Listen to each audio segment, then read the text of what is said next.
We're looking at the latest techniques used by the police to trap the fugitives who just won't stop.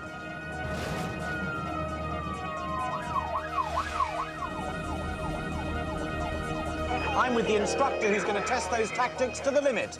There's nowhere to hide in tonight's Police Camera Action. Between lanes 2 and 3. Your next says 120 miles an hour. Yankee 6, keep coming, keep coming.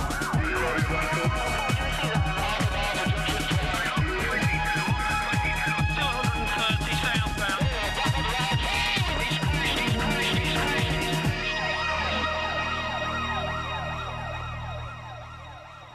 Sarah and I are being chased down the motorway by the Metropolitan Police in a simulated pursuit.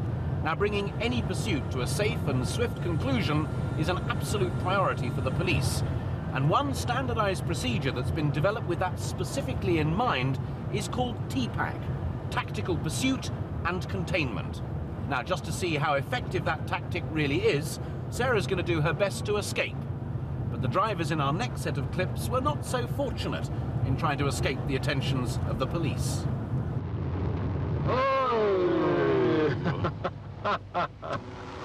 Amazingly, this driver on the right thinks she's invisible as she speeds past the patrol car on the wrong side of the road on the pavement.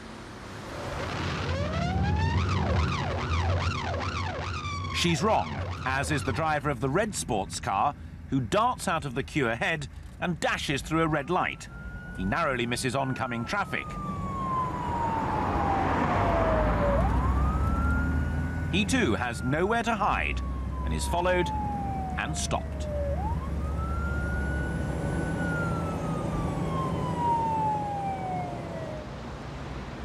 But at least he pulled over, unlike the three youths in this speeding Astra, who try and rely on sheer recklessness and a complete disregard for others' safety to outrun the police. Towards the left, towards Fulham Palace Road. Fulham Palace Road. No, he's nearly hit some bollards. He's gone all the way around Hammersmith Broadway. Careering through West London on a Friday night, they narrowly miss scores of late-night revellers out for a good time. We're going towards Shepherd's Bush. A check on the police computer has revealed the car appears not to have been reported lost or stolen. But still, the youths refuse to stop. Charlie.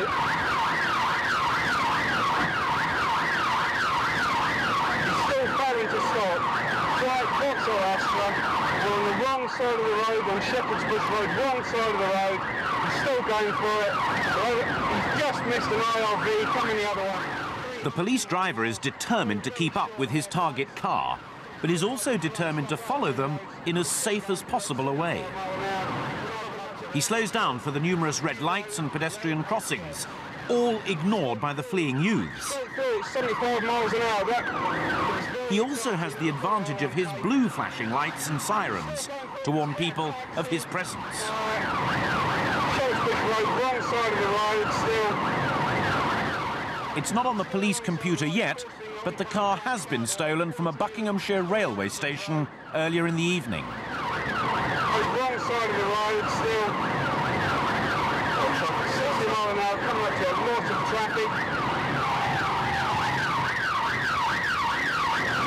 Then past Walpole Way, West Street. I think it's still the Exmouth Road. Acton Neck, we're losing him. He's an absolute lunatic.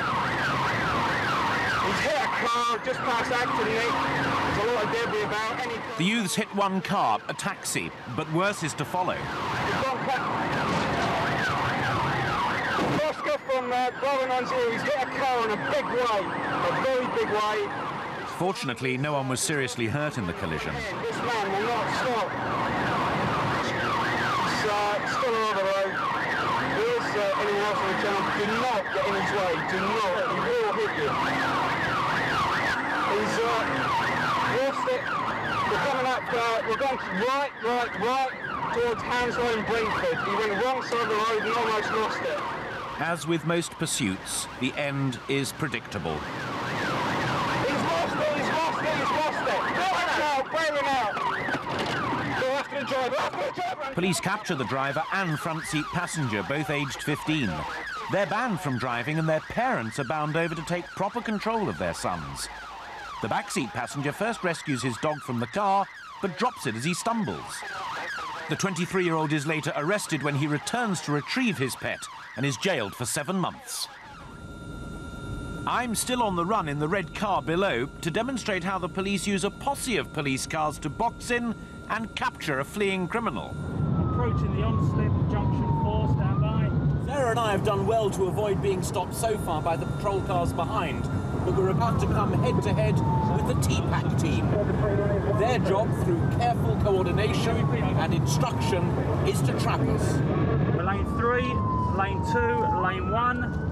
Hard shoulder, speed 45. Unit standby. Sarah's just swerved across now onto the hard shoulder, which is the only escape route that we have. Now, at the moment, what I can see are 3 patrol cars aligned. We've got a clear exit now over to the left. We can't get through on the right. We can dash through here onto the hard shoulder, but immediately car number 1 comes in front of us. You keep it rolling, tighten up units. The 2 to the side, that's incredibly close, but that's squeezing in again, shutting down all of the possibilities. It's worked and they've stopped us, but I'm going to try and make a dash for it.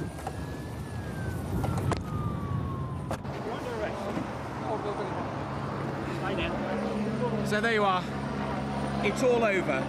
TPAC, yet again, has worked, and I've been arrested. Now, clearly, this has all been a carefully coordinated exercise, but in reality, up and down the country, TPAC is being used with spectacular results. In actual pursuits, the TPAC tactics are best employed on a motorway or dual carriageway, where the speed of the fleeing car is normally much higher than in urban areas. Here, Thames Valley officers are pursuing a car up the M40. They've already followed it for miles along the M4 and the M25. As the target car speeds past the slow-moving traffic, 4 patrol cars manoeuvre to box it in.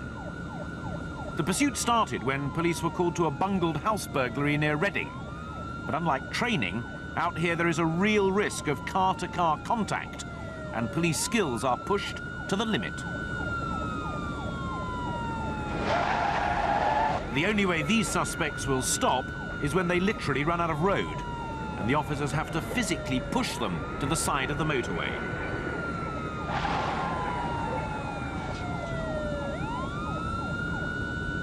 With the wheels finally off their bid to escape, 2 youths are led away. One was later jailed, the other received a supervision order.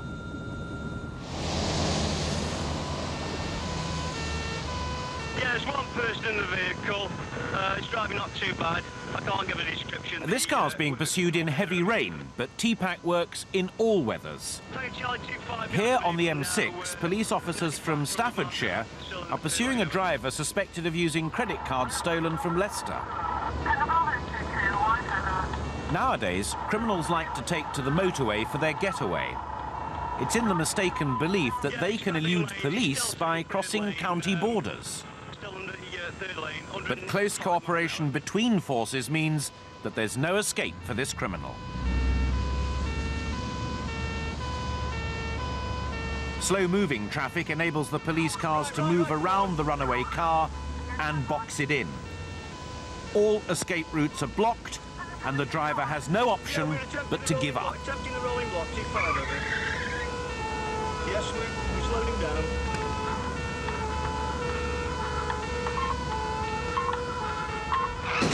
We stop the vehicle, slight torch.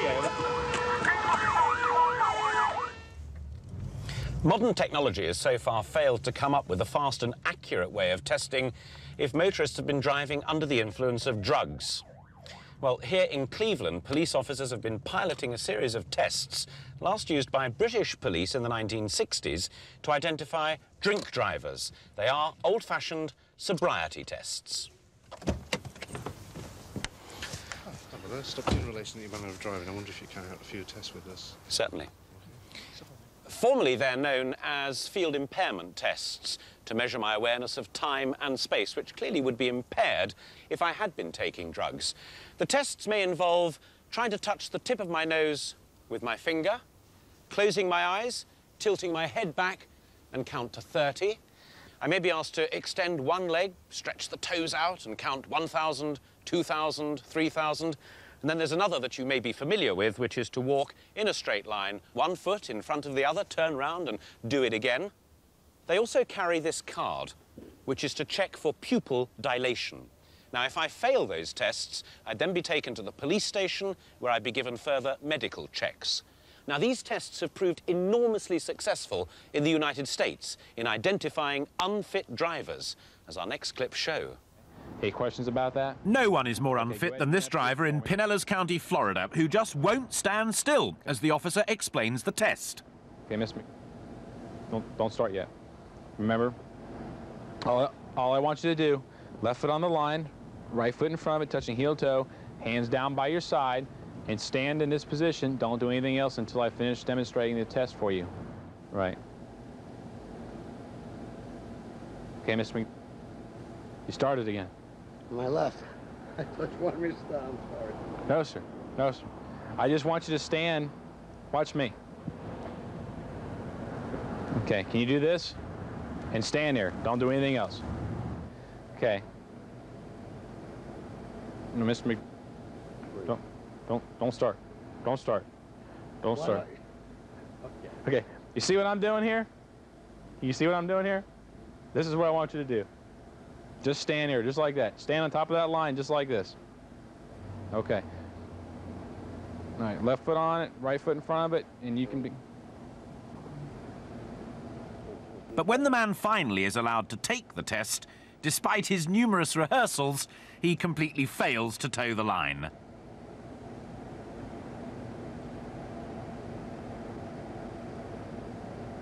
Not surprisingly, after this display, the man was banned for driving under the influence of alcohol and sentenced to community service. Okay, why don't you go ahead and stop there? But drunken drivers are a real menace to all road users. Police in Staffordshire spotted this driver in Stoke-on-Trent, who can barely keep his car on the road. He seems to be literally blind drunk. He fails to respond to the patrol car behind him and continues to weave his way home, taking a shortcut down a narrow alleyway. He finally realizes there's nowhere to hide. He grinds to a halt and is swiftly arrested.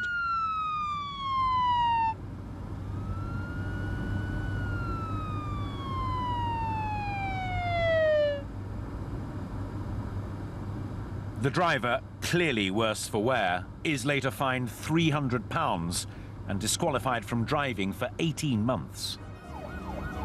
Coming up in part 2, a speeding biker takes to the grass to escape a ticket. Two drivers turn a main road into a racetrack, and how dense woodland provides nowhere to hide after a bungled burglary.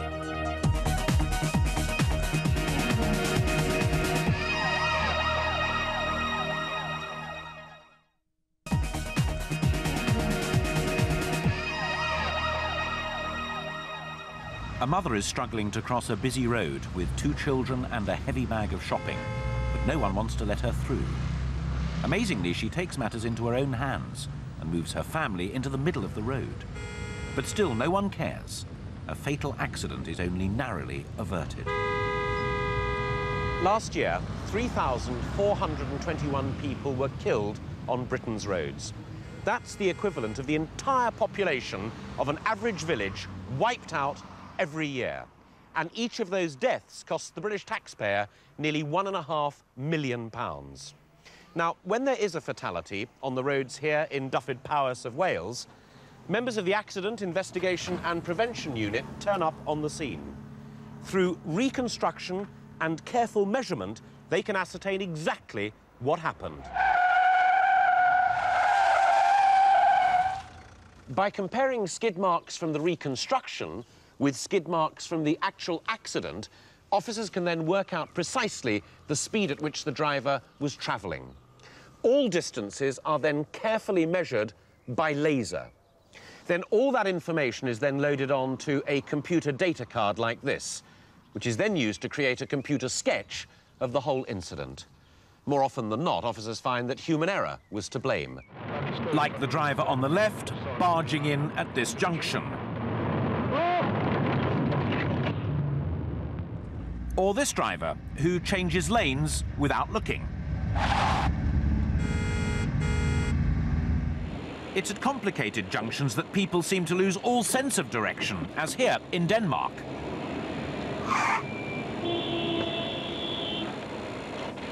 It may be difficult to negotiate a complicated junction, but how can anyone so lose their sense of direction as to end up going the wrong way down a dual carriageway? Certainly the driver of this Escort couldn't think of a good explanation. It's often in police pursuits that unforced human errors cause the most damage. Here in Los Angeles, the driver of the silver car completely misjudges his speed at a busy junction.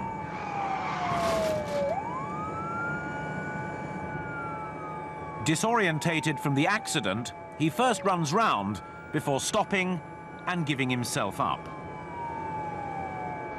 Sensible behaviour the driver of this Chevrolet pickup truck should have imitated, as he careers out of control down the exit road of an American motorway. The driver was arrested and taken to hospital, where he later recovered. Tracking devices have become increasingly popular as an effective deterrent to car theft. But a new system fitted to this Jaguar is radically different. It uses satellite technology to pinpoint exactly where the car is, but it's in the key fob where there are some really clever tricks.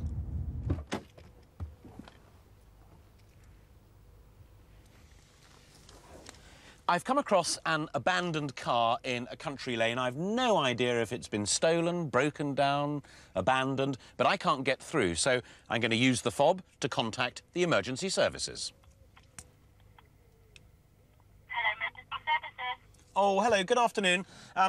To be honest, I've no idea where I am, but there's a Rover in the lane up ahead of me. I can't get through. I've no idea if it's been stolen or just left there. I wonder if you could help me out. Certainly, sir. We have the details and they'll be passed to the relevant services. That's great. Thanks very much indeed.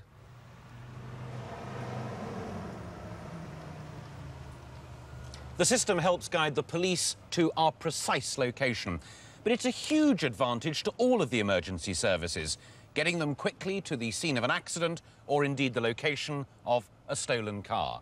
But once the car's been found, it's then down to traditional police skills to catch the thief. An attempt to throw off a police pursuit by driving down a dirt track fails when these criminals crash by a railway line in Oxfordshire.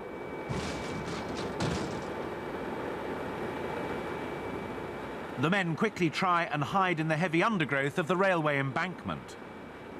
But traditional police methods, allied to the skills of the Chiltern Air Support Unit, means they've nowhere to hide. At first, they think a gang of railway workers will provide the ideal cover for their getaway. But despite their casual attitude, they're swiftly picked out as imposters and arrested by the officers on the ground.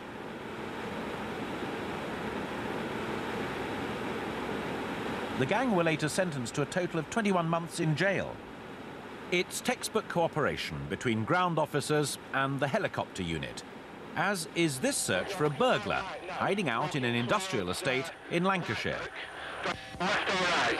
Yeah, if you turn right, it's the furthest point that you can get to.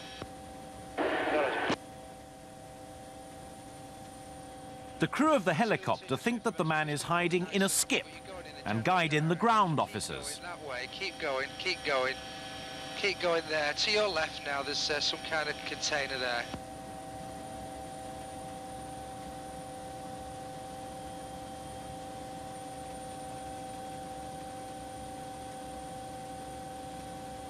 Yeah, we've got it. Yeah, thanks for that. Close air-to-ground cooperation again leads to an important arrest. The Museum of British Road Transport in Coventry is home to about 400 vehicles. The Sinclair C5 earned its place in the annals of history, ironically because it didn't pass the test of time. The museum is also home to Thrust 2, the car which regained the world land speed record for Britain in 1983. It was created and driven by entrepreneur Richard Noble. On the 4th of October 1983, in the Black Rock Desert in the United States of America, this car achieved a staggering 633 miles per hour. Noble later went on to lead a team which broke the sound barrier in a supersonic thrust car. Some of the drivers in our next set of clips look as if they're trying to set their own land speed records. Like this mad motorcyclist speeding through a housing estate in Middlesex. He's driving a powerful Kawasaki machine to the limit in a bid to get away. And thinking he's escaped, he performs a victory wheelie. But despite outrunning the patrol car, the biker has nowhere to hide. And officers later tracked him down, and he was arrested. Thoughtless speeding isn't confined to bikers, as shown by this Golf driver in Denmark.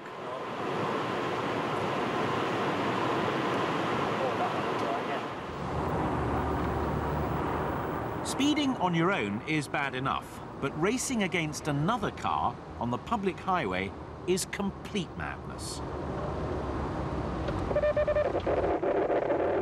Police estimate speeding kills 1,200 people on our roads every year.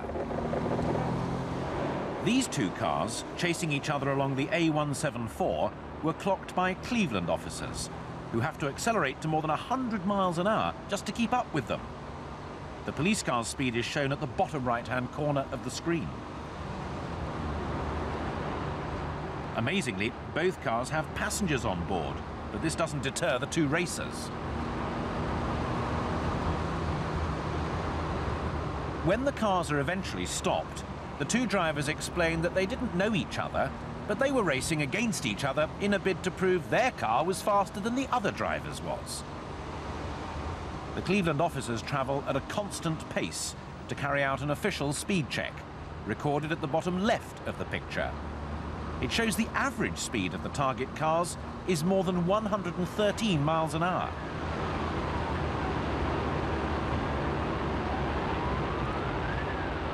They've seen enough and accelerate to put an end to this ridiculous behaviour. The two racing drivers are still travelling at more than 100 when they leave the dual carriageway. Both drivers are pulled and were later disqualified for 2 years and ordered to pay hefty £500 and £700 fines within 30 days.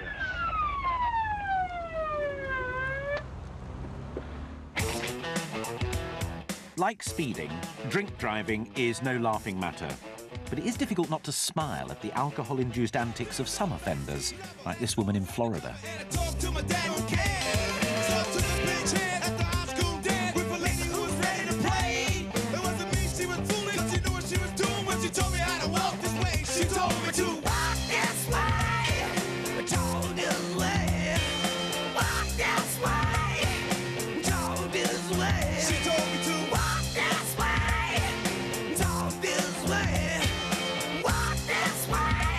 Tonight at 8, squatters living side by side with rats and one really filthy tunnel in Swindon in Grime Fighters here on ITV4, where we're live on stage 3 for the Tour of Britain next.